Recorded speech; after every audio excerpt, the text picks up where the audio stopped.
November 1944. Somewhere along the Hürtgen Forest, Germany. The machine gun had been firing for 11 minutes straight, not in bursts. Not tactically. The MG-42 crew knew they owned this tree line. Every third tracer round cut through the fog like a red thread stitching the earth to the sky. The sound wasn't just noise, it was a statement, a declaration that this hillside belonged to them, and anyone who disagreed would be folded into the mud with the others. Private First Class Daniel Kovac crouched behind a shattered oak stump, breath fogging in the freezing air. His rifle lay beside him, useless. The German position was dug in 200 yards upslope. Reinforced logs, sandbags, interlocking fire lanes. Standard doctrine said you called in artillery, but the radios were dead. The mortars were 3 miles back with a supply column that hadn't moved in 2 days. So Kovac knelt in the frost with a broken 60mm mortar tube, 4 empty ration tins, a coil of commo wire, and a fistful of blasting caps scavenged from a satchel charge that had misfired 2 nights ago. Behind him, Sergeant Dalton watched in silence, then muttered to the man beside him, "He's lost his goddamn mind." The weapon that would silence the nest hadn't been issued by any quartermaster. The Hürtgen Forest in November 1944 was not a battlefield. It was a killing floor dressed in pine and fog. By the time Kovac's unit, 2nd Battalion, 28th Infantry Division, pushed into the German border woodlands, the forest had already consumed 3 American divisions. Not defeated them, consumed them. Men walked in as companies and came out as squads. Entire platoons vanished into the timber, swallowed by artillery tree bursts, machine gun ambushes, and mines buried under frozen leaves that crunched louder than footsteps. The trees were too dense for air support. The canopy turned daylight into permanent dusk. Radio signals fractured against the terrain. Supply trucks bogged down on logging roads turned to frozen slurry. Doctrine said you advanced with combined arms, infantry, armor, artillery, air coordination. But the Hürtgen stripped all of that away. It forced you back to 1918. Back to men with rifles, crawling through mud, dying for 100 yards of worthless ground. And the Germans knew it. They had spent months fortifying every ridgeline, every draw, every crossroads. Concrete bunkers, log-reinforced machine gun nests, teller mines and shoe mines scattered like seeds. They didn't need to counterattack. They just had to wait. Let the Americans come uphill. Let the forest do the rest. Kovac's company had been at 70% strength when they entered the forest 5 days ago. Now they were at 38%. Not from a single catastrophic engagement, just steady erosion. A man stepping on a mine, a sniper round through the neck, a tree burst shredding 3 soldiers who'd huddled together for warmth. Death arrived without drama, just cold mathematics. The machine gun nest on Hill 232 had pinned them for 2 days. It wasn't a strategic position. It didn't guard a road junction or a supply depot. It was just a hill, but it controlled the only route forward that didn't funnel them into a pre-sighted kill zone. Command wanted the hill cleared by nightfall. They didn't say how. They didn't send reinforcements. They just repeated the order every 6 hours, like a mantra that might manifest reality through repetition. The battalion's 81mm mortar platoon was 3 miles to the rear, consolidated with another unit after losing half its crews to counter-battery fire. The forward observer had been killed on day 2. His radio was smashed. The backup radio's battery had died in the cold. There was no artillery, no air support, no tanks that could navigate the logging trails without throwing a track.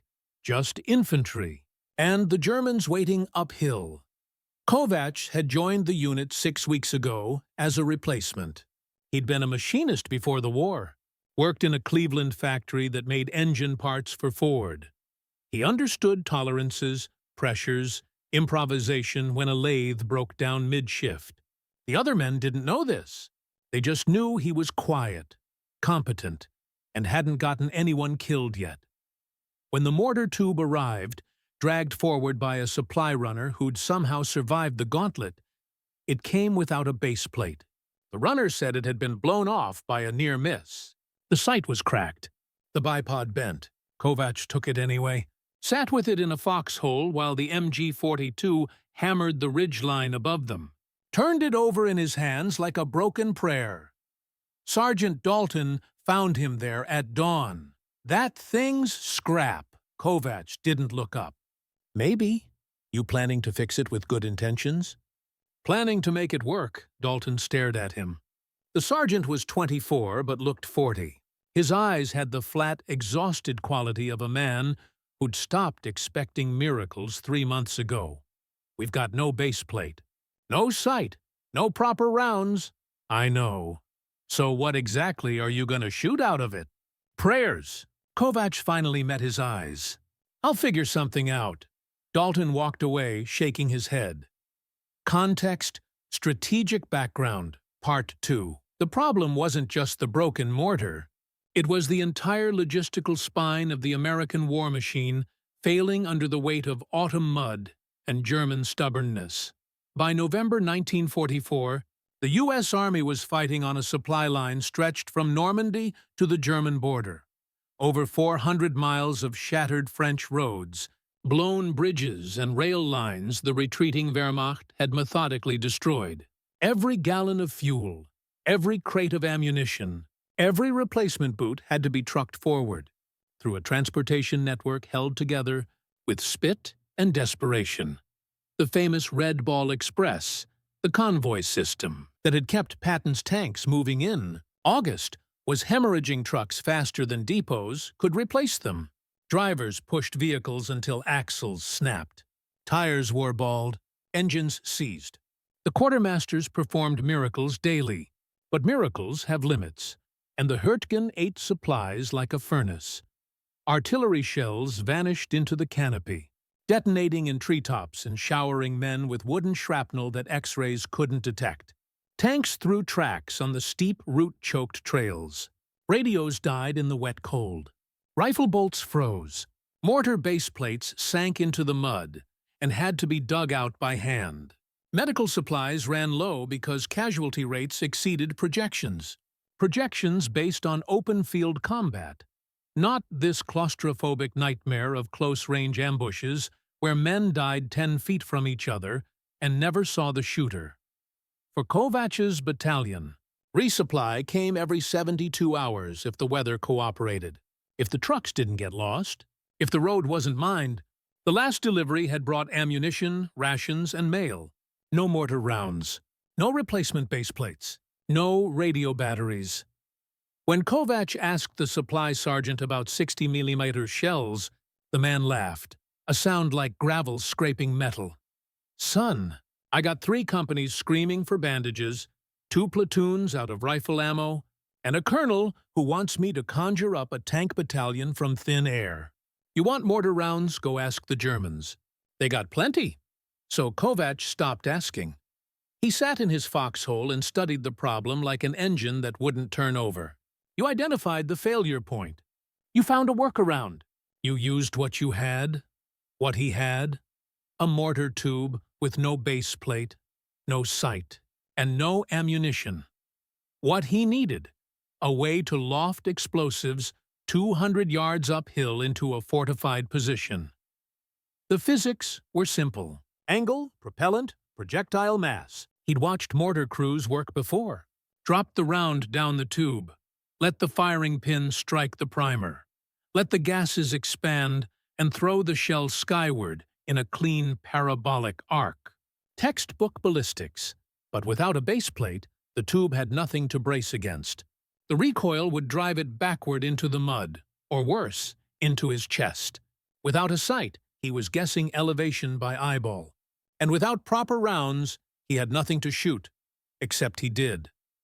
The supply crates came packed in metal tins. Ration cans, solid steel, cylindrical, open at one end. They fit inside the mortar tube with maybe an 1/8-inch clearance.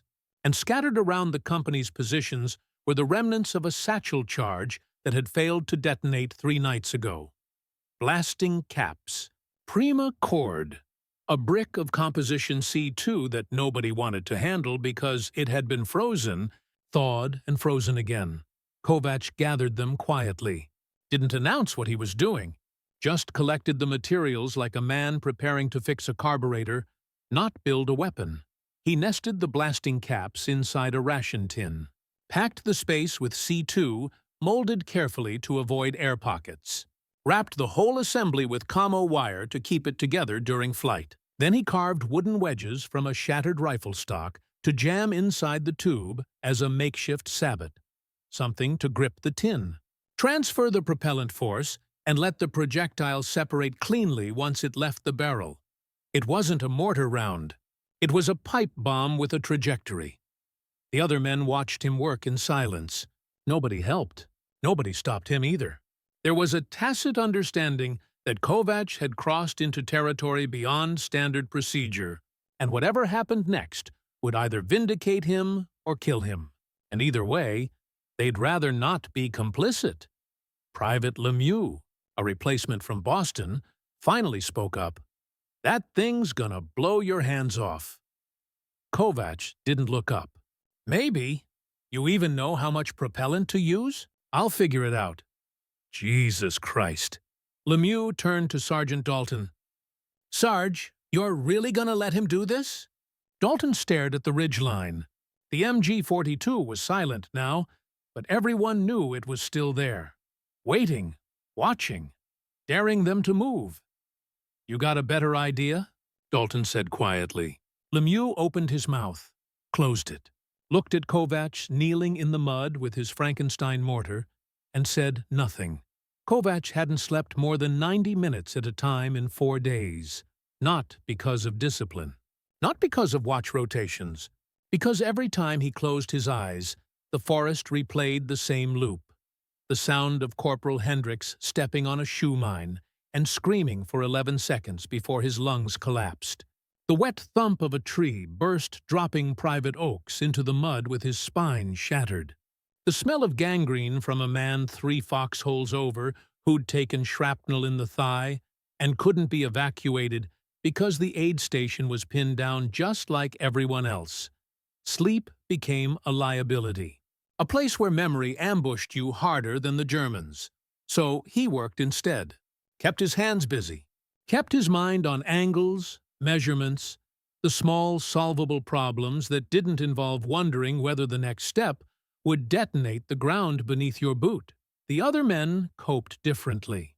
Lemieux chain-smoked cigarettes that he rationed like sacraments, 1 every 4 hours, timed precisely, because once they were gone, there wouldn't be more. Dalton wrote letters he never sent, filling pages with neat handwriting that said nothing about where he was or what he'd seen, just bland observations about weather and missing home. Another private, whose name Kovac had never learned, sat in his foxhole and whispered the rosary in Polish until his lips cracked and bled from the cold. Fear was a constant, but it wasn't the sharp adrenaline fear of combat. It was duller, heavier. The fear of attrition, of being slowly deleted from the world by impersonal mathematics, probability and trajectory, and the cold fact that no matter how careful you were, the forest had more ways to kill you than you had ways to survive it. Kovac understood machines. He understood that parts wore out, tolerances degraded. Systems failed not from single catastrophic errors, but from accumulated stress over time. And he understood, in a way he couldn't articulate, that men were no different. He saw it in Dalton's eyes. The flatness, the exhaustion that went deeper than lack of sleep. The sergeant still gave orders, still kept the men organized, but something essential had been ground down. Not courage, something older. The belief that competence mattered, that doing things right would keep you alive. The forest taught a different lesson. Competence bought you nothing. The best rifleman in the company had died first, shot through the forehead by a sniper he never saw. The most cautious man, the one who triple-checked every step, had triggered a mine anyway Because the Germans had started daisy-chaining them with pressure releases that detonated when you lifted your foot, not when you set it down. Survival was random. Effort was irrelevant, except Kovács couldn't accept that. Wouldn't. Because if survival was random, then there was no point to the mortar tube in his hands, no point to the careful measurements, the jerry-rigged base plate he was building from sandbags and a scavenged ammo crate. No point to any of it. So he worked. Because working was the only prayer he had left. Angle 2. Mechanical engineering reality. The physics of what Kovács was attempting should have been impossible. A standard 60mm mortar round weighed just over 3 pounds and contained a precisely measured propellant charge, designed to generate consistent muzzle velocity. The base plate absorbed recoil and kept the tube stable. The sight allowed for elevation adjustments calculated to the degree. Everything was engineered for repeatability. Fire 10 rounds at the same settings, get 10 rounds in the same target area. What Kovács had built was none of that. His projectile, the ration tin packed with C2 and blasting caps, weighed maybe 2 pounds, unevenly distributed, with a center of gravity that shifted depending on how the explosive settled. The propellant charge was a guess. Too little, and the round would arc weakly and land short. Too much, and the tube would rupture, or the tin would disintegrate mid-flight and scatter shrapnel in every direction, including his. The base plate was 4 sandbags stacked and lashed together with the bottom of an ammunition crate wedged underneath. It would absorb some recoil. Maybe. Or it would collapse sideways and send the tube tumbling. No way to know until he fired it. Elevation was calculated by eye. Kovács had watched mortar crews work, knew that a 45-degree angle gave you maximum range, knew that steeper meant shorter distance, shallower meant flatter trajectory. He jammed the tube into the sandbag assembly at what felt like 50 degrees, then adjusted it slightly lower. The German position was uphill. He needed to compensate for gravity, for the climbing arc. But the real problem was the tube itself. Without a proper base plate, the tube would try to walk backward with each shot. Infantry mortars were designed to be braced against the ground, the recoil absorbed through mass and friction. Kovács had neither. His base plate weighed maybe 30 pounds. The recoil force from a standard mortar round was over 2,000 pounds of instantaneous pressure. The numbers didn't work, so he changed the numbers. He reduced the propellant charge. Instead of a full increment bag, he tore it open and removed half the powder. Less propellant meant less recoil, but also less range. He'd have to compensate with a steeper angle, which meant a higher arc, which meant less accuracy. He was trading precision for survival, building a weapon that might work once, maybe twice, before the whole assembly shook itself apart. And even if it worked, even if the round flew true and landed on target, there was no guarantee the improvised explosive would detonate on impact. Blasting caps weren't fuses. They required a shock to trigger.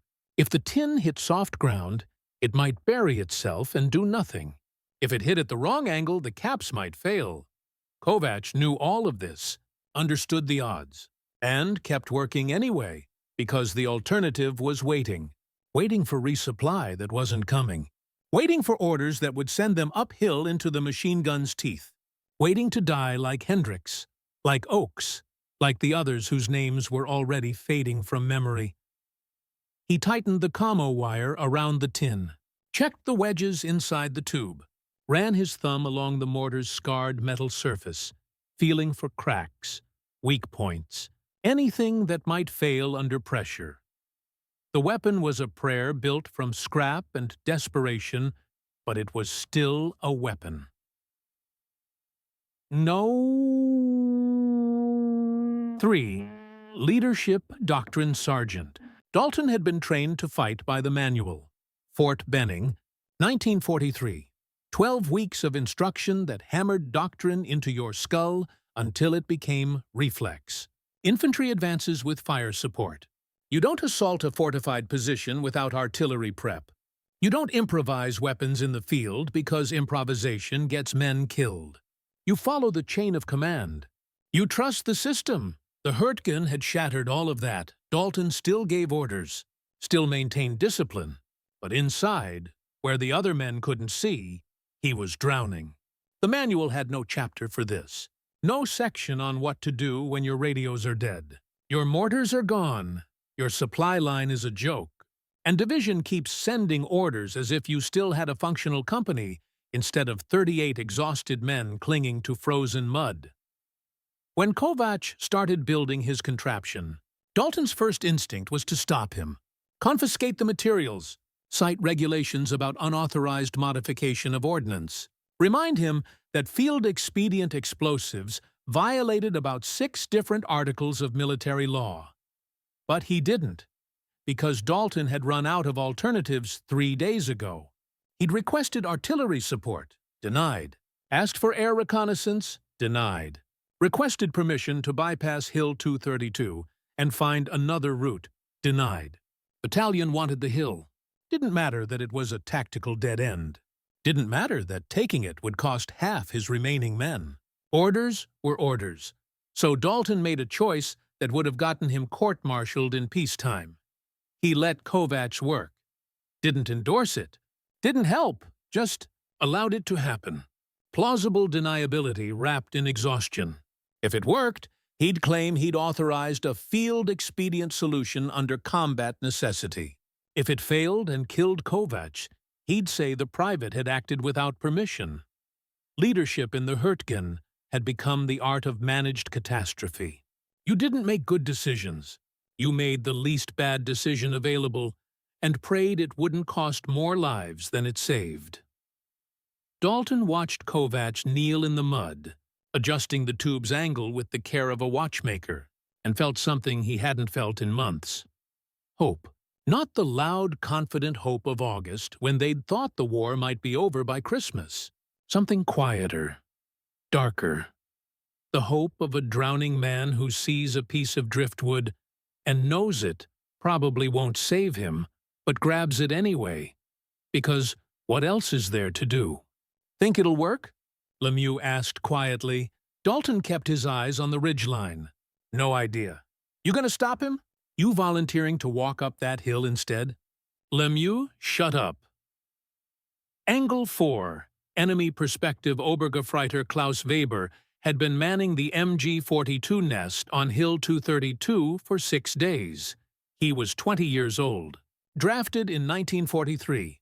Trained in defensive doctrine that emphasized prepared positions, interlocking fields of fire, and the principle that a well-sighted machine gun was worth a company of riflemen.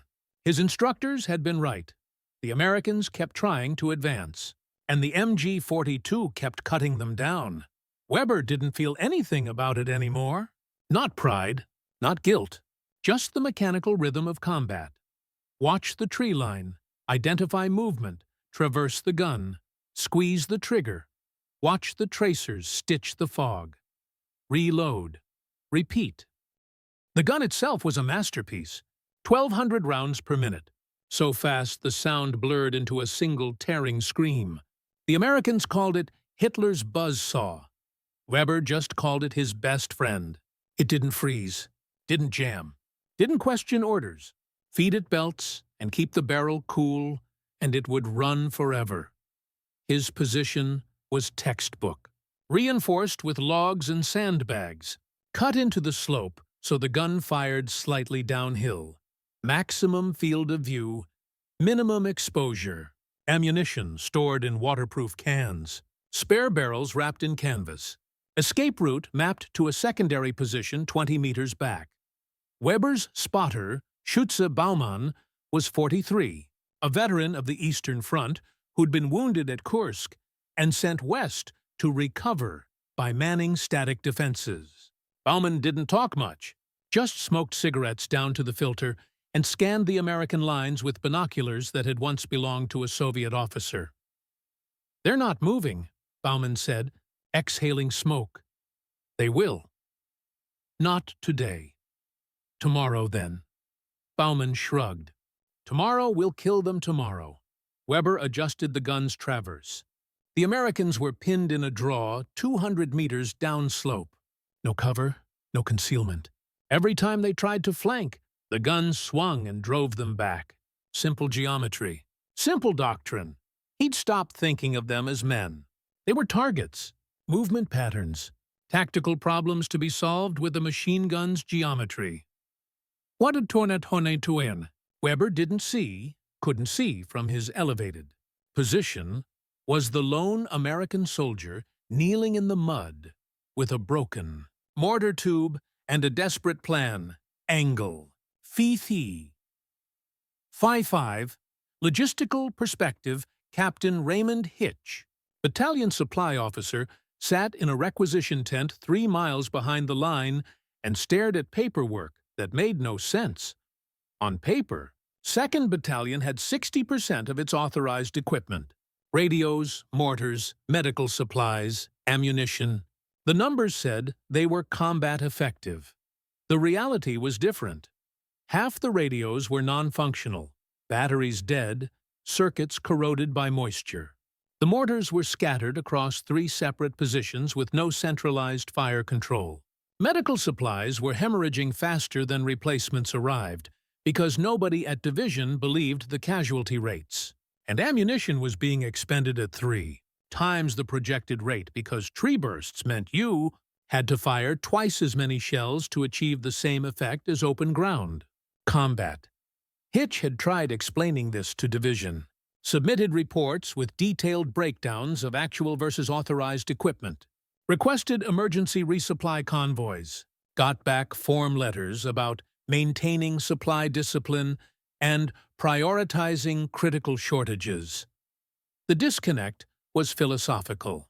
Division planned logistics for a mobile war, breakthrough, exploitation, pursuit.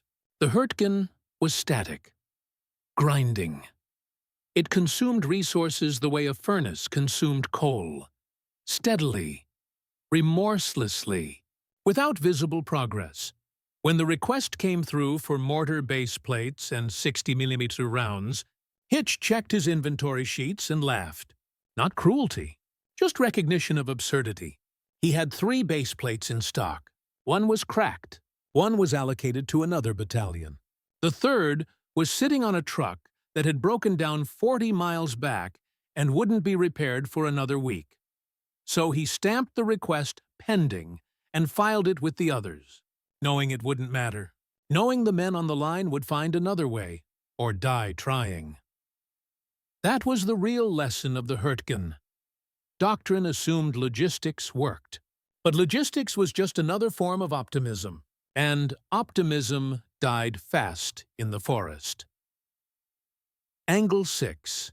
Moral tension. Father Michael Brennan, battalion chaplain, walked the line at dusk and saw what war had done to men's faces, not the physical damage.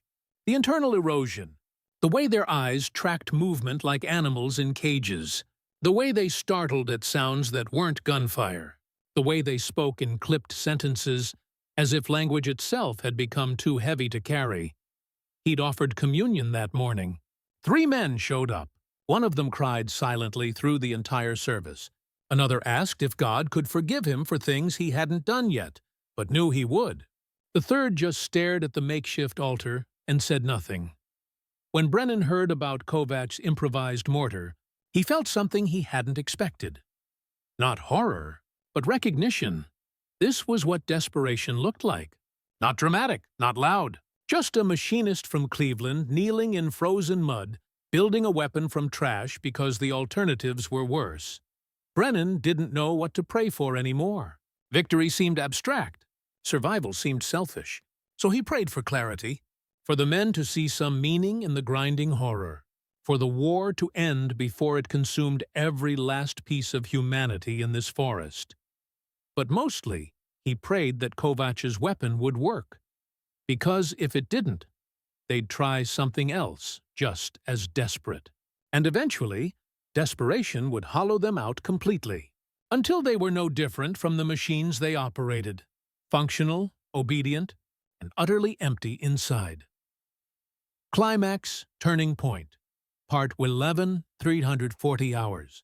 November 18th, 1944, Kovacs positioned the mortar tube at 48 degrees, wedged into the sandbag assembly like a broken limb set in a makeshift splint. The fog had thinned slightly, not enough to give the German gunners a clear view downslope, but enough that Kovacs could see the dark line of their position, the shadow of reinforced logs, the disturbed earth where they'd dug in. 220 yards, maybe 230. Hard to judge distance through fog and uphill terrain. Behind him, 8 men had gathered, not helping, just watching, the way soldiers watched anything that broke the monotony of waiting to die. Lemieux was closest, cigarette dead between his lips. Dalton stood further back, arms crossed, face unreadable. Private Ostrowski, the Polish kid who prayed constantly, had his rosary wrapped around his fist so tight his knuckles were white. Nobody spoke. Kovacs lifted the improvised round, the ration tin wrapped in commo wire, packed with C2 and blasting caps, and felt its weight. 2 pounds, maybe less. The primer charge was taped to the base, a salvaged firing cap from a rifle grenade that he'd carefully pressed into a hole drilled through the tin's bottom with a bayonet tip. His hands were shaking, not from fear, from cold. His fingers were numb, clumsy. He flexed them twice, blew on them, tried to restore sensation. Dropping the round now would kill everyone in a 15-foot radius. He looked up at the ridgeline. The MG-42 nest was silent, waiting. They knew the Americans were down here, knew they were pinned, probably thought they'd broken them psychologically, that the men in the draw would sit and rot until command pulled them back or sent them forward to die. Kovacs thought about Hendricks, the way his leg had come off at the knee when the mine went up, the 11 seconds of screaming that had felt like 11 hours. He thought about the supply sergeant's laugh, the way division kept sending orders like everything was fine, like they had mortars and radios and artillery support and weren't just meat being fed into a forest that didn't care.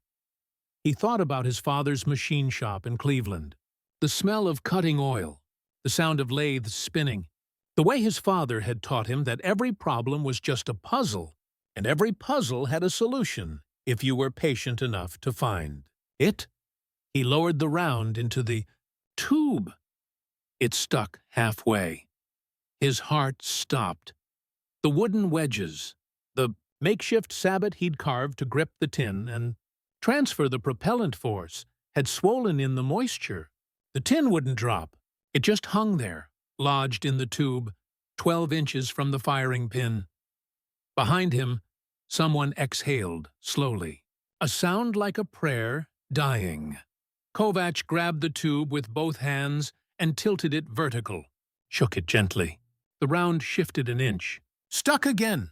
He could feel the men's eyes on his back, could feel Dalton's exhaustion, Lemieux's doubt, the collective held breath of soldiers who'd just watched their last hope jam in a broken pipe. He tilted the tube further, 45 degrees, horizontal, shook, harder. The round slid free and dropped. The C-cone firing pin struck the primer with a sound like a hammer hitting a nail. The propellant. Ignited. Kovacs had calculated for recoil, had braced the tube against the sandbag assembly, positioned himself to the side in case the whole thing blew apart. But nothing, no amount of preparation, had prepared him for the actual physics of ignition in a tube with no proper base plate. The explosion was directional, but barely. Half the propellant gases vented backward, spraying dirt and powder residue across Kovacs's face. The tube bucked like a living thing, ripping free from the sandbags and slamming into the mud 3 feet to the left. The tin round screamed out of the barrel in a wobbling arc, trailing smoke and wire fragments, spinning end over end in a trajectory that should have been impossible. Kovacs hit the ground, covered his head, waited for secondary detonation for the C2 to sympathetically ignite and rain shrapnel down on his position. 2 seconds passed.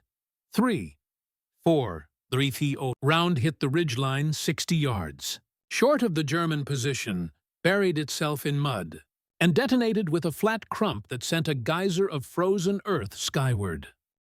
Nothing else happened. The MG-42 stayed silent. The German position didn't react. The smoke drifted. The forest absorbed the sound like it absorbed everything else. Men, machines, hope. Lemieux laughed. A single sharp bark. 60 yards short. Brilliant. Kovac pushed himself upright. His ears were ringing. His face was bleeding from powder burns. The mortar tube lay in the mud like a corpse. The sandbag assembly had collapsed completely. He should have stopped. Should have accepted that the physics didn't work. That improvisation had limits. That some problems couldn't be solved with scrap metal and desperation. Instead, he crawled forward and picked up the tube. "You're gonna kill yourself," Dalton said quietly. Kovac didn't answer. He rebuilt the sandbag base, added 2 more bags, lashed them tighter with wire scavenged from a field telephone, adjusted the tube angle, steeper now, 55 degrees, compensating for the short impact. Checked the interior for cracks. Found a hairline fracture near the base, but no structural failure. The second round was already prepared, identical to the first. Same weight, same propellant charge, same improvised fusing. "You're adjusting blind," Lemieux said. "You don't know if you're overcorrecting." "I know it was 60 yards short. That's not how mortars work. You need multiple shots to bracket the target. You need—" "I don't have multiple shots," Kovac said flatly. "I've got 3 more rounds. Maybe 4 before the tube splits. So I'm not bracketing. I'm calculating." He loaded the second round. This time, he braced his shoulder against the sandbag assembly, used his body weight to pin it down, angled himself so the blowback would vent away from his face. Dropped the round. The firing pin struck. The world compressed into noise and pressure. The tube held. Barely. The sandbags absorbed. Most of the recoil, but the whole assembly slid. Backward 18 inches, gouging a trench in the mud. Kovac's shoulder felt like it had been hit with a sledgehammer. The round arced upward. Higher this time, cleaner. Spinning less, tracking straighter. It passed directly over the German position and detonated in the trees 40 yards beyond. Still a miss, but closer. Kovac's vision was blurred. His shoulder was either dislocated or broken. Hard to tell through the adrenaline. He could taste blood. Didn't know if it was from his nose or his gums or somewhere internal. Dalton was talking, but the words were underwater. Kovac couldn't hear him. Couldn't hear anything except the ringing in his skull and the sound of his own breathing, ragged and harsh. He reached for the third round. Climax. Turning point. Part 21347. Hours. The third round sat in Kovac's hands like a question he didn't know how to answer. Short by 60 yards. Long by 40. The pattern was there. Somewhere between the 2 trajectories was the kill zone.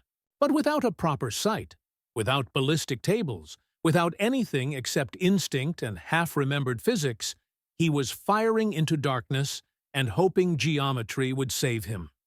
His shoulder was useless. He couldn't brace the tube anymore.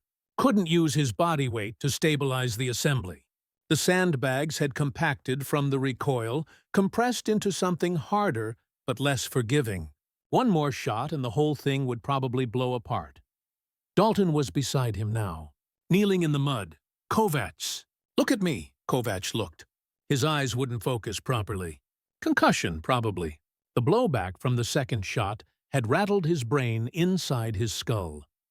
"You need to stop," Dalton said quietly.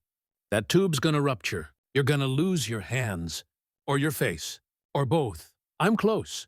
Close doesn't matter if you're dead. It was short, then long. I split the difference. I've got the range." "That's not how it works. I know how it works." Kovac's voice was raw, stripped. I know the tube's cracked. I know the propellant's inconsistent. I know I'm guessing, but I also know that if we don't take out that gun, you're gonna order us to assault that hill tomorrow, and half of us won't come back. Maybe more. Dalton's jaw tightened, because Kovacs was right. Battalion had already sent the order. Dawn assault, straight uphill. No artillery prep, no smoke cover. Just men with rifles trying to close 200 yards of open ground while an MG-42 cut them apart. You got a better idea? Kovacs asked. Dalton didn't answer. Kovacs adjusted the tube, lowered it 3 degrees. Not halfway between the first and second shots, he was compensating for the climbing trajectory, the uphill angle, the way gravity would pull the round down faster in the terminal phase. It was educated guesswork dressed as mathematics, a prayer wearing the clothes of engineering. He loaded the third round and braced the tube with his good arm. Lemieux was praying now, not words. Just a low, continuous murmur that sounded like static. Kovacs dropped the round. The tube fired and split. The fracture opened along the hairline crack, venting gases sideways in a bright orange jet that seared the air 6 inches from Kovacs' face. The round still launched, most of the propellant energy still vectored upward, but the structural integrity was gone. The tube bent slightly, warped by the pressure, and the sandbag assembly disintegrated completely. Kovacs was thrown backward, landed hard on his spine, couldn't breathe, couldn't see through the smoke and his own watering eyes. The round climbed, arsed, fell, hit the German position 3 feet to the left of the main firing, slit. The C-2 detonated on impact. The blasting caps triggered sympathetically. 2 pounds of high explosive compressed into a steel can, hit reinforced logs at terminal velocity and converted kinetic energy into overpressure in a fraction of a second. The explosion wasn't large, not like artillery, not like a satchel charge, but it was focused, directional. The ration tin fragmented into shrapnel that punched through the gaps in the sandbag wall. The concussive wave funneled into the narrow firing slit, like water through a burst pipe. Inside the nest, Obergefreiter Weber had just reached for a fresh ammunition belt. The overpressure hit him like a truck. His eardrums ruptured, his lungs compressed. The world went white, then red, then black. He was thrown against the back wall of the nest, the MG-42's receiver slamming into his ribs and cracking 3 of them. Baumann, the spotter, took shrapnel through the neck and shoulder. Not fatal wounds, but catastrophic for combat effectiveness. He collapsed, choking on his own blood, hands clawing at his throat. The gun itself wasn't destroyed, but the ammunition belt had been severed by shrapnel. The spare barrels scattered, the firing mechanism jammed with debris, and more importantly, the men operating it were no longer functional. The MG-42 went silent, not gradually, not with a final defiant burst, just stopped. The sudden absence of sound was louder than the explosion had been. Kovacs lay on his back in the mud, staring at the sky. His ears were ringing so badly he couldn't tell if the gun had stopped or if he'd just gone deaf. He turned his head slowly. Everything hurt, and looked at Dalton. Dalton was staring at the ridgeline, mouth open, not speaking. Lemieux had stopped praying mid-word. Ostrowski was crying silently, rosary still wrapped around his fist. 10 seconds passed. 20. The machine gun didn't resume firing. "Jesus Christ," Lemieux whispered. "Jesus Christ, he did it." Dalton pushed himself to his feet, moved like a man in a dream, walked forward slowly, rifle raised, eyes locked on the German position, waiting for the gun to wake up, waiting for the burst that would cut him down and prove this was all a hallucination, a dying fantasy, a cruel joke the forest was playing. The gun stayed silent. "Cease fire. Hold position." Dalton said automatically. Then louder, "Weapons tight? Nobody moves until we confirm." He scanned the ridgeline through his rifle sights. No movement. No return fire. The German position sat like a broken tooth in the hillside. Smoke drifting from the impact point, sandbags collapsed inward. The distinctive silhouette of the MG-42's barrel canted at the wrong angle. Kovacs sat up slowly. His shoulder was definitely dislocated. His face was covered in powder burns and blood. His hands were shaking so badly he couldn't make a fist. The mortar tube lay in 2 pieces. Completely unsalvageable, he'd fired 3 rounds. Missed twice. Hit once. And silenced the gun that had pinned an entire company for 2 days. Dalton looked back at him. The sergeant's face was unreadable. Not anger. Not gratitude. Something else. Recognition, maybe? Or just exhaustion so deep it had hollowed out everything except the mechanical process of breathing and existing. "Can you walk?" Dalton asked. Kovacs nodded. "Good, because we're taking that hill. Right now, before they reinforce." He turned to the rest of the men. His voice was flat, professional, drained of everything except function. "Fix bayonets. We go on my mark. Ostrovsky, Lemieux, you're with me. Kovacs, you stay here. You've done enough." But Kovacs was already standing, already checking his rifle with his one good arm, already moving forward because stopping now would mean thinking about what he'd just done, and thinking would make it impossible to keep moving. The men formed up, 38 soldiers who'd been waiting to die for 2 days. Dalton raised his hand. "Move out." They climbed. The hill was silent. The machine gun stayed dead. Nothing else happened. The MG-42 stayed silent. The German position didn't react. The smoke drifted. The forest absorbed the sound like it absorbed everything else. Men, machines, hope. Lemieux laughed. A single sharp bark. 60 yards short. Brilliant. Kovacs pushed himself upright. His ears were ringing. His face was bleeding from powder burns. The mortar tube lay in the mud like a corpse. The sandbag assembly had collapsed completely. He should have stopped. Should have accepted that the physics didn't work. That improvisation had limits. That some problems couldn't be solved with scrap metal and desperation. Instead, he crawled forward and picked up the tube. "You're gonna kill yourself," Dalton said quietly. Kovacs didn't answer.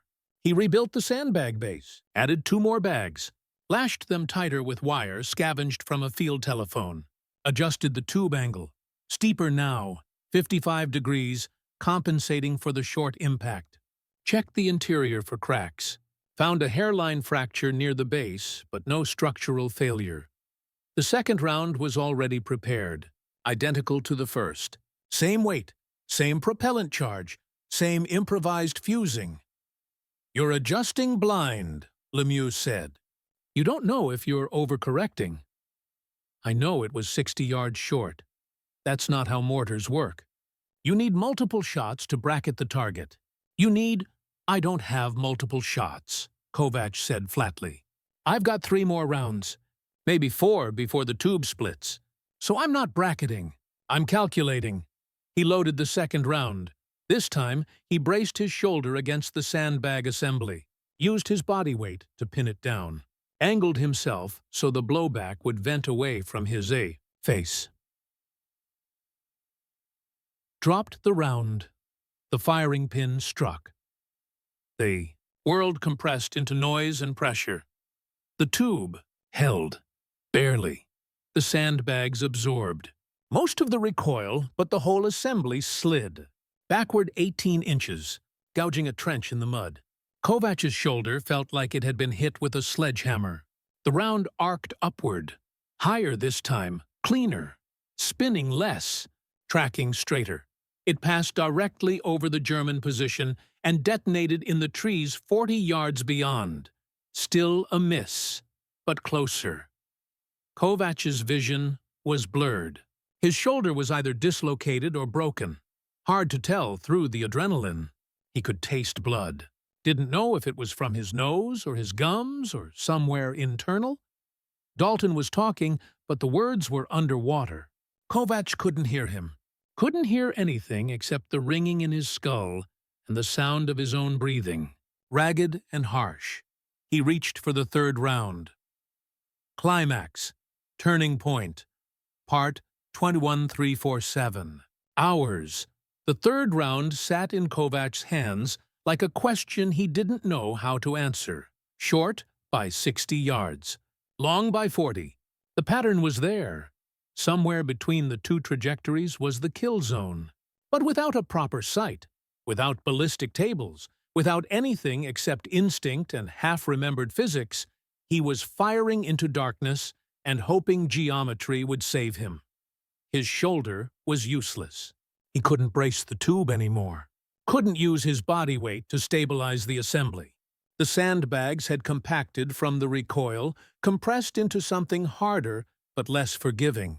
One more shot and the whole thing would probably blow apart. Dalton was beside him now, kneeling in the mud. Kovacs! Look at me, Kovacs looked. His eyes wouldn't focus properly. Concussion, probably. The blowback from the second shot had rattled his brain inside his skull. You need to stop, Dalton said quietly. That tube's gonna rupture. You're gonna lose your hands. Or your face. Or both. I'm close. Close doesn't matter if you're dead. It was short, then long. I split the difference. I've got the range. That's not how it works. I know how it works. Kovacs' voice was raw, stripped. I know the tube's cracked. I know the propellant's inconsistent. I know I'm guessing, but I also know that if we don't take out that gun, you're gonna order us to assault that hill tomorrow, and half of us won't come back. Maybe more. Dalton's jaw tightened, because Kovacs was right. Battalion had already sent the order. Dawn assault, straight uphill. No artillery prep, no smoke cover.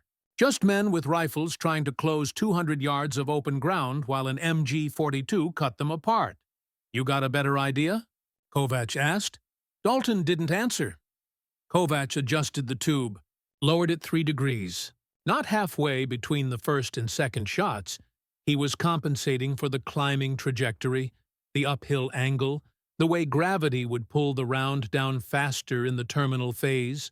It was educated guesswork dressed as mathematics, a prayer wearing the clothes of engineering. He loaded the third round and braced the tube with his good arm. Lemieux was praying now, not words. Just a low, continuous murmur that sounded like static. Kovacs dropped the round. The tube fired and split. The fracture opened along the hairline crack, venting gases sideways in a bright orange jet that seared the air 6 inches from Kovacs' face. The round still launched, most of the propellant energy still vectored upward, but the structural integrity was gone. The tube bent slightly, warped by the pressure, and the sandbag assembly disintegrated completely. Kovacs was thrown backward, landed hard on his spine, couldn't breathe, couldn't see through the smoke and his own watering eyes.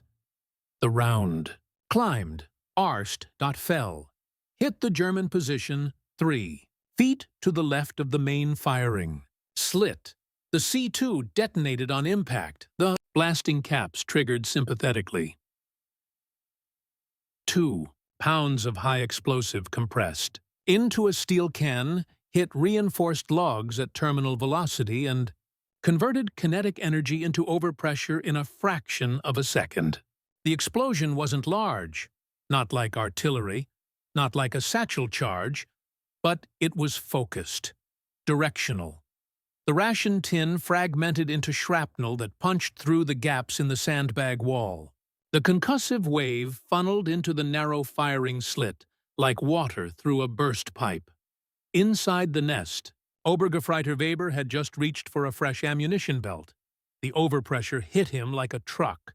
His eardrums ruptured, his lungs compressed.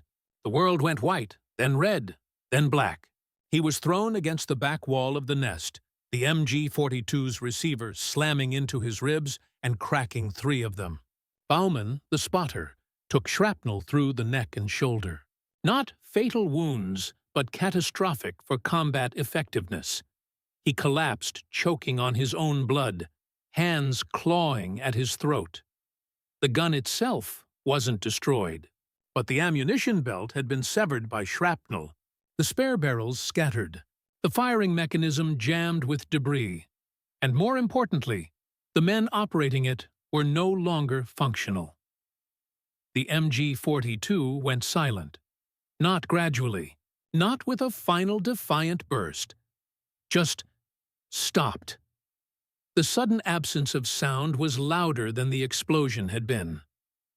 Kovac lay on his back in the mud, staring at the sky.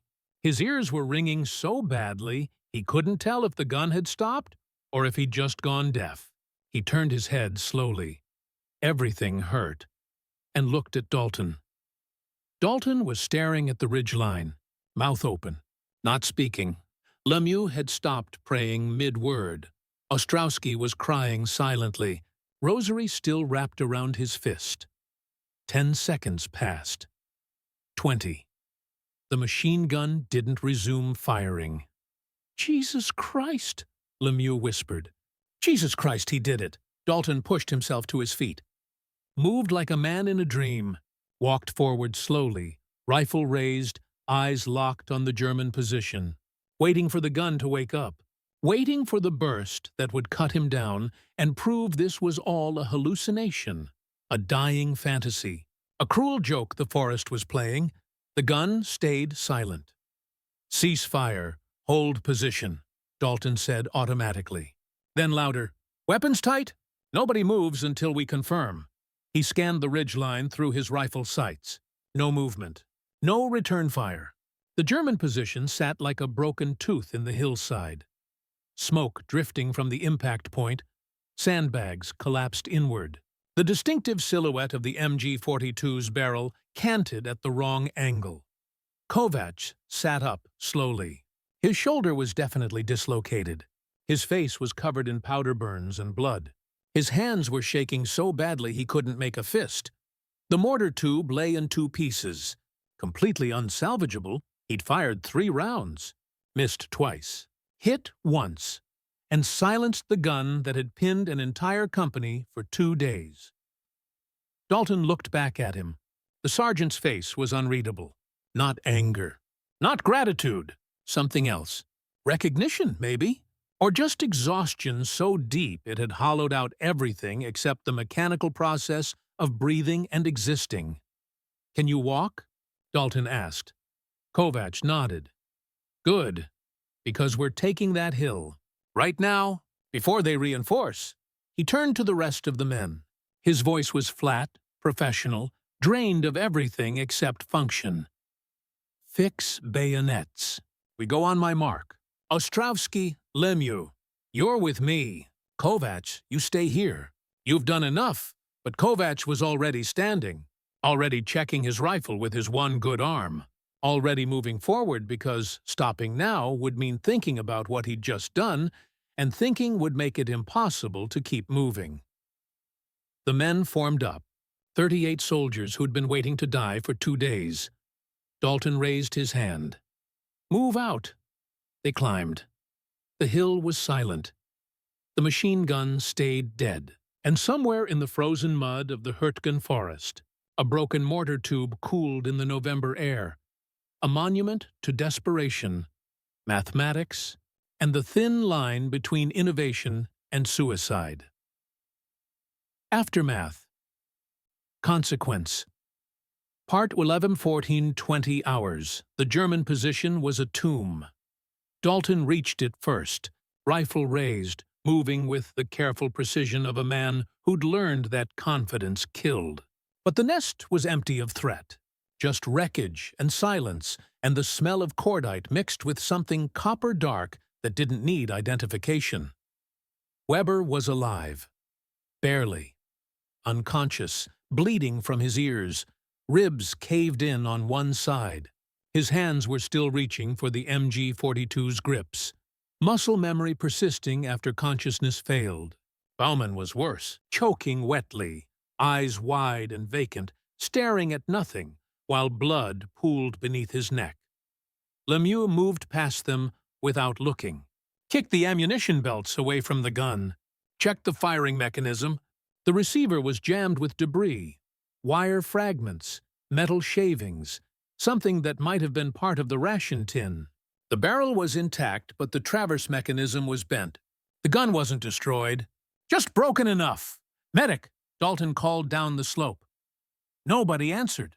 Their company medic had been killed 4 days ago. The replacement was with another platoon 200 yards south. Even if he came, there was nothing he could do for Baumann. The German would be dead in minutes. Ostrowski stood at the edge of the nest, staring at Weber's unconscious form. His rosary was still wrapped around his fist. He looked like he wanted to pray but couldn't remember the words. "Strip the position," Dalton ordered. "Ammunition, maps, rations, anything useful?" 2 minutes, the men moved mechanically. Stripping the dead and dying wasn't new. It was just logistics written in blood. German rations were better than American ones. Their ammunition couldn't be used, but the belts could be repurposed. Maps were intelligence. Everything else was just weight. Kovacs reached the position last. He'd climbed one-handed, rifle slung, shoulder hanging loose in its socket. Every step sent white-hot pain radiating down his spine. But he'd climbed anyway, because stopping meant thinking, and thinking meant processing what he'd just done. He looked at the impact site. The ration tin had fragmented completely. Just scorched earth and shrapnel buried in wood and sandbags. The precision was accidental. If he'd aimed 6 inches right, the round would have hit solid earth and buried itself harmlessly. 6 inches left. It would have detonated outside the kill radius. He'd threaded a needle he couldn't see with a weapon that shouldn't have worked. Lemieux caught his eye, said nothing, just nodded once, a gesture that meant more than words could. Dalton was on the radio, the German radio, still functional, crackling with traffic in clipped professional German. He listened for 30 seconds, then switched it off. "They're pulling back," he said quietly. "Consolidating to the next ridgeline. They think we hit them with artillery." "We didn't correct them?" Lemieux asked. "No." Dalton's voice was flat. "Let them think we've got fire support. Maybe they'll hesitate before the next position." He looked at Kovacs. Really looked at him. The powder burns, the dislocated shoulder, the 1,000-yard stare that came from firing a weapon that should have killed you 3 times over. "Get that shoulder reset. We're holding this position until battalion sends relief." "When's that?" "Tomorrow, maybe." Kovacs nodded. Sat down heavily on a shattered log. His hands were still shaking. He tried to stop them. Couldn't. The adrenaline was wearing off, and underneath was just exhaustion, and pain, and the delayed realization that he'd built a bomb in his hands and fired it at human beings and succeeded. "Father." Brennan appeared 20 minutes later, climbed the hill slowly, breath fogging in the cold. He looked at the German position, at Baumann's body, lifeless now, eyes still open, at Weber unconscious and broken, at the American soldiers methodically looting the position like scavengers picking through a carcass. He knelt beside Weber, checked for a pulse, found one, called for a litter team to carry him down the hill to the battalion aid station. Not mercy, just procedure. Prisoners had intelligence value. Then Brennan walked to Kovacs. "You need that shoulder treated." "I know. I can reset it." "Done it before." Kovacs nodded. The chaplain gripped his arm with surprising strength, braced his foot against Kovacs' ribs, pulled hard and fast. The joint popped back into socket with a sound like a branch snapping. Kovacs went gray, didn't scream, just breathed through his teeth until the white-hot pain faded to something merely excruciating. "You did good work today," Brennan said quietly. Kovacs looked at him. "I killed a man. Maybe 2. You saved 38. Does that math work? Does it balance?" Brennan was silent for a long moment. "I don't know. I used to think I did. Now I just know that you did what needed doing. Whether that's righteousness or just survival, I'll let God sort that out." He stood, looked at the German position one more time. at the improvised explosives impact site, at the broken MG-42 lying in the mud like a dead snake. "You built that weapon from ration tins and desperation," Brennan said. "That shouldn't have worked." "I know. But it did." "Yeah. Think about that. When the war's over, think about what that means, that a machinist from Cleveland can build miracles from trash when the system fails. I don't know if that's hopeful or terrifying." Kovac didn't answer. He was staring at his hands, at the powder burns, at the small cuts from handling the improvised rounds, at the way his fingers wouldn't stop trembling. Brennan left him there. 5th outer hours. Battalion sent a runner. Not relief, just a runner with new orders. Hold the position overnight. Continue advance at dawn. Next objective, Hill 289, 800 yards northeast. Intelligence reports another machine gun nest. Another fortified position. Another ridge that didn't matter tactically, but mattered on some map in some headquarters where men who'd never seen the Hürtgen moved pins across paper and called it strategy. Dalton read the orders twice, folded them carefully, put them in his pocket. "We're not moving tonight," he told the men. "Dig in, 50% watch. Get some sleep if you can." Nobody argued. Sleep sounded like fantasy, but you pretended anyway. Went through the motions. Scraped shallow fighting positions into frozen earth. Ate cold rations. Checked weapons. Whispered to each other in the dark about nothing important. Because talking about anything real would break something you couldn't afford to lose. Kovac sat in the captured German position and stared at the broken mortar tube lying 60 yards downslope. It looked smaller from here, less significant. Just a piece of scrap metal that had briefly held together long enough to matter. Lemieux sat down beside him, offered a cigarette. Kovac took it even though he didn't smoke. They sat in silence watching the fog roll back in, erasing the forest, turning the world back into the claustrophobic nightmare they'd been living in for days. "You think they'll put you in for a medal?" Lemieux asked. "No. Why not?" "Because what I did was technically unauthorized modification of ordnance. Field expedient explosives without approval. If it hadn't worked, they'd have court-martialed me. But it did work." "Yeah. So they'll pretend it was standard procedure. Doctrine-approved improvisation under combat necessity. They'll write it up clean. Leave out the parts where I almost killed myself 3 times. Lemieux laughed quietly. "That's the army for you. Success gets laundered into doctrine. Failure gets buried with the dead." They smoked in silence. Downslope, someone was crying. Quiet, controlled sobs that carried through the dark. Nobody commented. Crying was as common as breathing now. "You just pretended not to hear it." "Think we'll take Hill 289? Lemieux asked. "I don't know. Think they'll have another machine gun nest? Probably. You gonna build another miracle mortar?" Kovac looked at his hands, at the burns and cuts, and the way they still trembled slightly. "No, the tube's destroyed. And even if I had another one, I don't think I could do it again." "Why not? You figured it out once." "Because I got lucky. The tube should have ruptured on the first shot. The round should have tumbled and detonated in mid-air. The whole thing should have blown up in my face. I didn't engineer a solution. I just gambled with physics and won." "But you did win. This time." Lemieux stubbed out his cigarette. "Yeah, this time." Aftermath, Consequence. Part 2 to November 19th, 1944. 05:30 hours. The official after-action report arrived 3 days later, typed on a field typewriter by a clerk who'd never seen combat, sanitized into the bland language of military bureaucracy.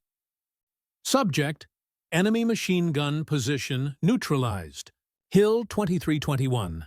At approximately 13:45 hours, 18th of November 1944, elements of 2nd Battalion, 28th Infantry Division, engaged and neutralized enemy strongpoint consisting of 1 MG-42 machine gun position with crew of 2 personnel.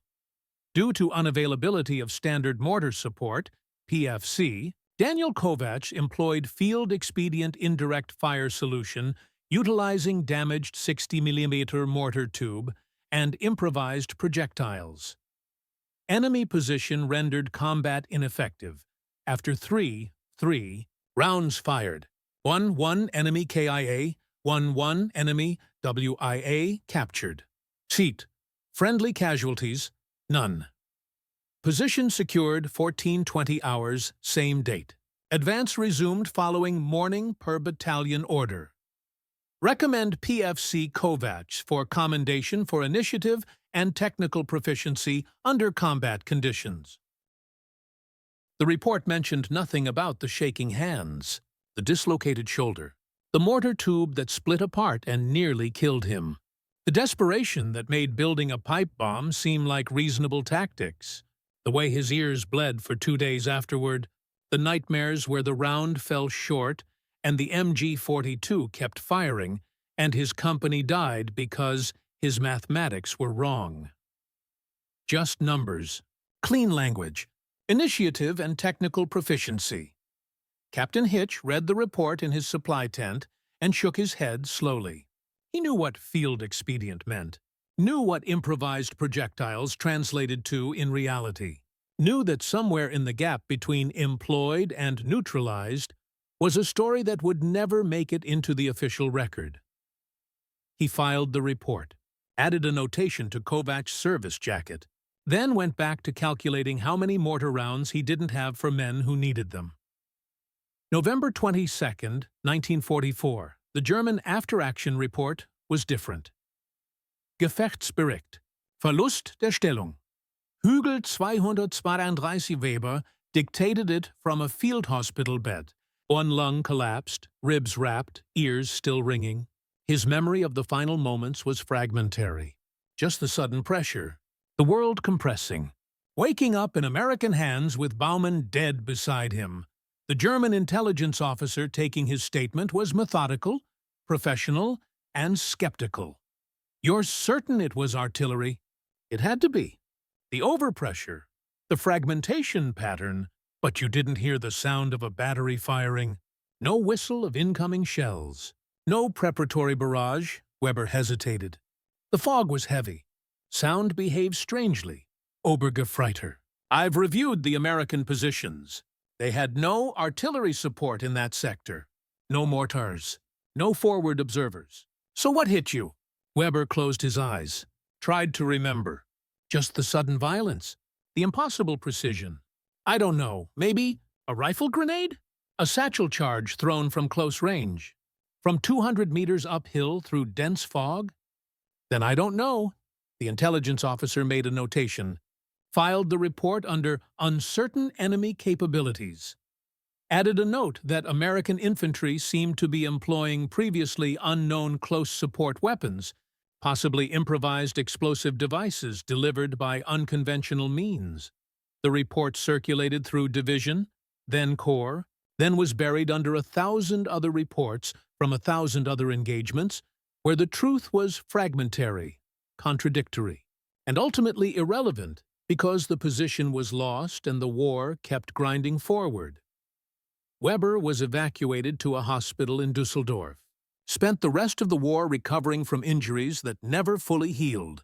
Years later, he would tell his grandchildren about the day an American artillery shell destroyed his position.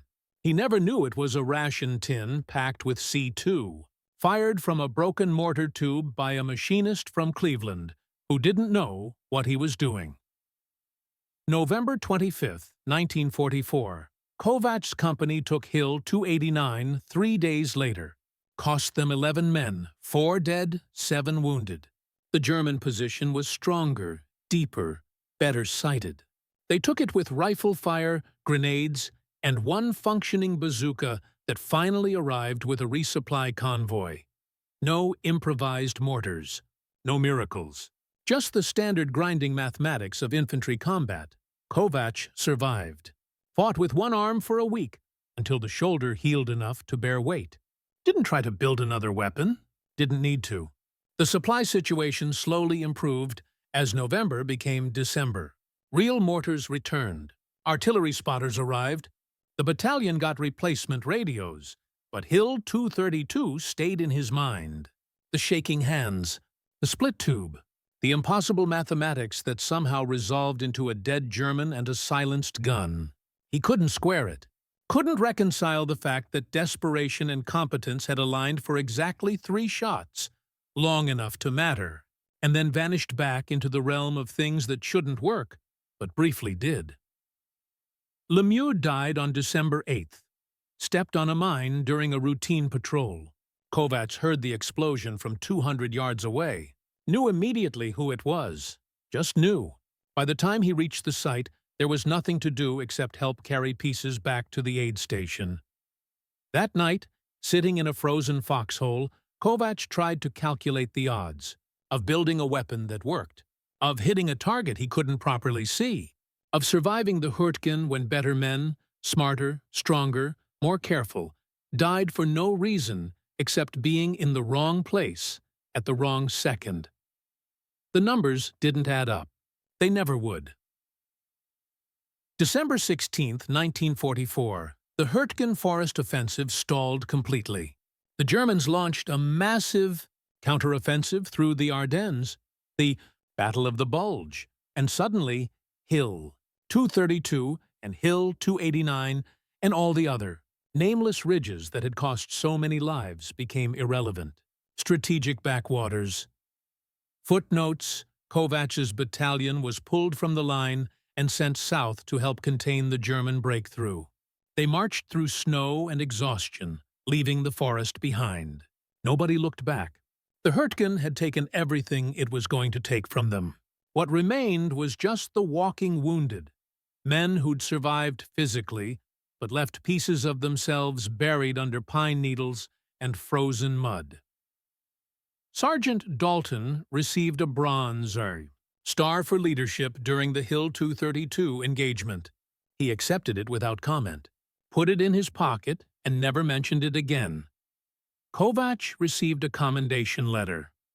No medal. Just a typed paragraph praising his technical innovation and initiative under adverse conditions. The letter was signed by a colonel he'd never met, filed in a jacket he'd never see, and forgotten by everyone except the clerk who typed it. He didn't care. The commendation wasn't for him anyway. It was for the army, proof that the system worked, even when it didn't.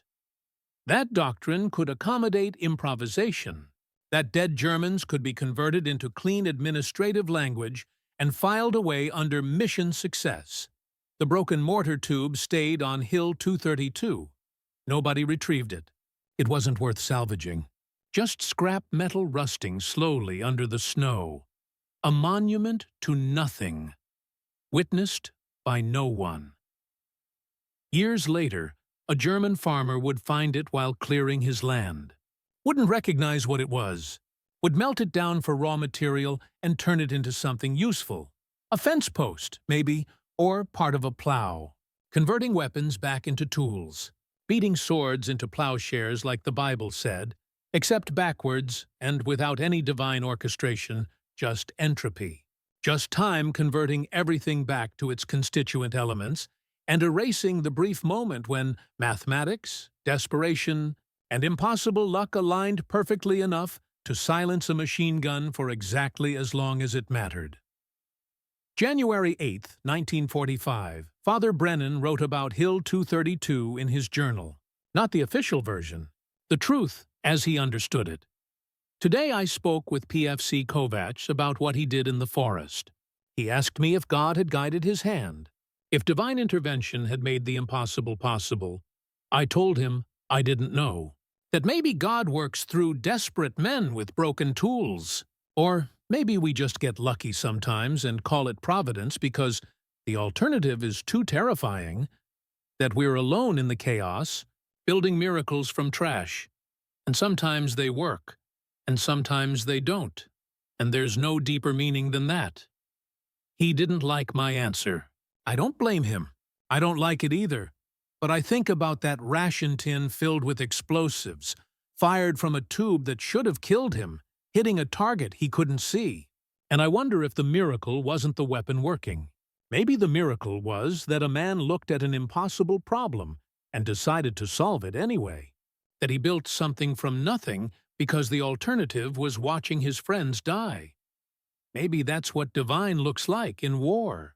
Not angels or intervention, just humans refusing to accept that some problems can't be solved. Even when the math says otherwise. Even when every logical calculation says you'll fail. Kovacs said he doesn't think he could do it again. That it was luck, not skill. I told him that's what makes it a miracle. The Hürtgen Forest consumed 55,000 American casualties between September and December 1944. The German losses were comparable. The strategic gains were negligible. Military historians would later call it one of the most futile campaigns of the Western Front. A grinding attrition battle that achieved nothing except demonstrating that doctrine fails when terrain, weather, and logistics conspire against you. Hill 232 appears in no history books. It held no strategic value. Its capture changed nothing about the war's trajectory. Within weeks, it was abandoned as the front shifted south. Today, hikers pass through that ridgeline without knowing men died there. The forest has reclaimed everything. The foxholes filled in, the sandbags rotted, the shrapnel rusted and buried beneath decades of leaf fall. But what happened on that hillside matters anyway. Not because of the tactical result, not because it changed the war, but because it revealed something essential about human beings under pressure. When systems fail, when doctrine offers no answers, when logistics collapse and command is deaf to reality, soldiers don't surrender to the impossible. They improvise. They calculate. They build weapons from trash and fire them anyway, knowing the odds, accepting the risk, because the alternative is worse. Kovacs's ration tin mortar was not genius. It was desperation refined into engineering, the kind of solution that emerges when competence meets necessity, and survival depends on threading needles you can't see. It shouldn't have worked. The physics were marginal, the materials inadequate, the margin for error non-existent, but it did work. Once, exactly when it needed to. The lesson isn't about improvisation or innovation. It's about what happens when you strip away everything: artillery support, reliable equipment, clear doctrine, and leave only the fundamental equation: solve this problem or watch people die. In that crucible, some men freeze, some men break, and some men kneel in frozen mud with a broken mortar tube and refuse to accept that impossible means impossible. The Army commended Kovacs for technical proficiency. That's not what it was. It was a machinist from Cleveland looking at the gap between what should be and what is, and deciding the gap didn't matter. Building the weapon anyway, firing it anyway, surviving anyway. Not heroism. Not in the conventional sense. Just competence carried to its absolute limit. The quiet refusal to accept that some problems can't be solved. Kovacs survived the war, returned to Cleveland, went back to the machine shop, never spoke about Hill 232 except once, years later, when his son asked what he'd done in the war. He said he'd fixed broken equipment and tried to keep people alive, which was true, technically, just incomplete. The ration tin mortar exists now only in fragments. A 3-line mention in an after-action report. A commendation letter filed away. The memory of 8 soldiers who watched a weapon that shouldn't exist silence a machine gun that wouldn't die. And perhaps that's enough. Not every miracle needs monuments. Not every act of desperate innovation needs to be remembered by history. Some things matter precisely because they're small. One man, one weapon, one impossible shot that worked exactly once and saved 38 lives that doctrine had already written off. The forest has forgotten. The Army filed it away. The war moved on. But the principle remains. When everything fails, when the system offers no answers, when doctrine becomes irrelevant and survival depends on impossible mathematics, some men will kneel in the mud and build miracles from trash anyway. Not because they're heroes, Because they're human. And humans, at their best, refuse to accept that impossible means impossible. What detail stood out to you most in this story? Think about it.